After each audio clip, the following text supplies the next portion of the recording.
Hello সবাইকে। অনেকদিন ধরে ঘরে পড়ে থাকা অব্যবহৃত জিনিসগুলাকে আজকে ভাবছি একটু ব্যবহার করার যোগ্য করে তুলবো।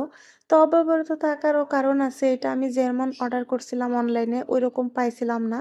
সম্পূর্ণ আলাদা পাইছিলাম, না ছাপায় মিল না কাপড়ে মিল। কোনটার সাথে মিল নাই। তো দেখে আমার পছন্দ না হওয়াতে এভাবে ঘরের ভিতরে পড়েছিল। অনেকদিনই পড়েছিল। তা হঠাৎ করে মনে হইলো দেখি এগুলাকে কোনোভাবে কি কাজে লাগানো যায় কিনা বা ব্যবহার করা যায় কিনা। ব্যবহার করার যোগ্য করে তুললে হয়তোবা আমার একটু অপচয় কম হইতো।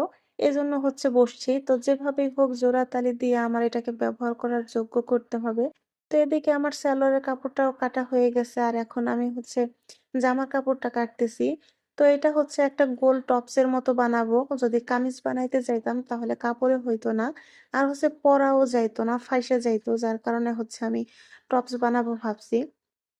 তো এটা আমি যেমন বলছিলাম কোনোভাবেই মিল পাই নাই। কাপড়ও অনেক কম ছিল, প্রিন্টে মিল ছিল না। আর হচ্ছে কাপড় বলছিল সুতি, তো এটা সুতিও দেয় নাই। কেমন একটা পিচ্ছিল ধরনের কাপড়, যেটা একেবারে পরার যোগ্য না। তো ভাবছি কোনোভাবে ব্যবহার করা গেলে টাকাটা উসুল হইতো। এজন্য হচ্ছে আমি এটা বানাবো। আর আমি একটা জিনিস বুঝি না, মানুষ মানুষকে ঠকাইয়ে কি লাভ পায়? এইটুকু একটু সামান্য ঠকাইয়ে তার কতটুকুই বা লাভ হইছে বা কতখানি সে জিততে পারছে, এটাই আমি বুঝি না। আর মানুষকে ঠকাইয়ে মনের ভিতরে কতখানি বা শান্তি পাওয়া যায়, এইটাও আমার বুঝে আসে না। আমার কাছে মনে হয় যে যারা ঠকায় তাদের ভিতরে হয়তোবা ওই বিষয়টা কাজ করে না, যে মানুষকে ঠকাইলে কতটুকু শান্তি তারা পাবে বা কি। এটা কাজ করে না বলেই হচ্ছে তারা হয়তো মানুষকে ঠকাইতে পারে। এটা অনলাইন হোক বা অফলাইন হোক, যেখানেই হোক, মানুষ মানুষকে ঠকানোর আগে যদি একটু ভাবতো, তাহলে হয়তোবা মানুষ এতটা ঠকাইতে পারতো না। আর তাদের ভিতরে হয়তোবা এই জিনিসটা কাজ করে না বলেই তারা ঠকাইতে পারে।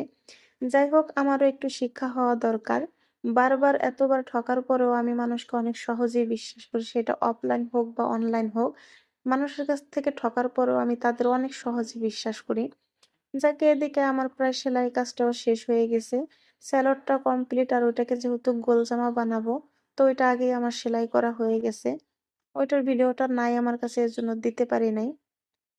তো সালোয়ার সেলাই করতে করতে বলি, আমি হই বা আপনারা যেই হোক, মানুষকে বিশ্বাস করার আগে ২ বার ভাইবে নিবেন যে আসলেই কি ঠকতে হবে ২য় বার নাকি।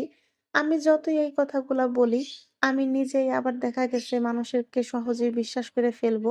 ২ বার ভাববোও না। কারণ মানুষ আমার সাথে একটু ভালোভাবে ব্যবহার করলেই আমি তাদের আগের ব্যবহারগুলো অনেক সহজে ভুইলা যাই। যাই হোক, আমার প্রায় সেলাই কমপ্লিট। আর সেলাই কমপ্লিট হওয়ার পরে পইড়া দেখবো কেমন লাগে। আর আরেকটা কথা বলি আপনাদের, যারা আপনারা মানুষদের ঠকাইতে পছন্দ করেন, ঠকানোর আগে একটু ভাববেন যে আপনার সাথেও যদি এমন হয় কেমন লাগবে? তাহলে হয়তো মানুষকে ঠকাইতে পারবেন না। আর এখন পরে দেখি কি অবস্থা।